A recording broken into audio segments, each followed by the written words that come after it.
Charlie Collier and Awak Kawir went number 1 and 2 respectively in Thursday's WNBA Draft, but after that there were a few surprises.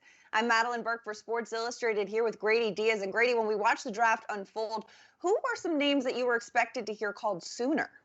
Madeline, if there's one thing we shouldn't do, it's sleep on the second rounders. There were two guards who I thought should have gone a little earlier, two-time ACC Player of the Year, Dana Evans and Arella Garantes, a scorer who averaged 21 points per game at Rutgers. They had to wait until the second round to hear their names called. Dana was selected 13th by the Dallas Wings and Arella, the 22nd overall pick by the Los Angeles Sparks. I do like Arella going out west, though. She's a New York native and she's Puerto Rican, so she's going to bring some flavor to LA. They're definitely now going to go into training camps with huge chips on their shoulders.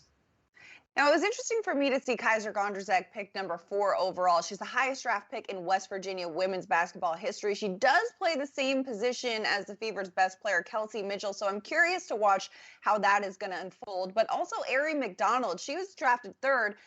How much that proves what happens in March and April really matters. Absolutely. Aari McDonald reminded us how you play in March, as you said, and in April matters. The former Arizona Wildcat went at number 3, which was actually a little higher than I anticipated. I had her going around number 5. After her, I think is when stuff really started to go a lot different than expected. But I think personally, she will fit right in with Atlanta. She brings that dog mentality. She could be the smallest person on the court at 5'6", but her heart and her effort will always be big. And if you know anything about the Dream, it's that they are fun with Kennedy Carter, Courtney Williams, Cheyenne Parker, Monique Billings. They need a reality show at this point. She's going to have a good time there, and we're going to see her evolve even more as a guard. And who wouldn't want their owner to be Renee Montgomery? Oh, and by the way, if you didn't have any idea how to pronounce her name before the draft, you now know, because she had neon lights right behind her with the phonetic spelling of her name. Without speaking, she said, "You're going to get my name right."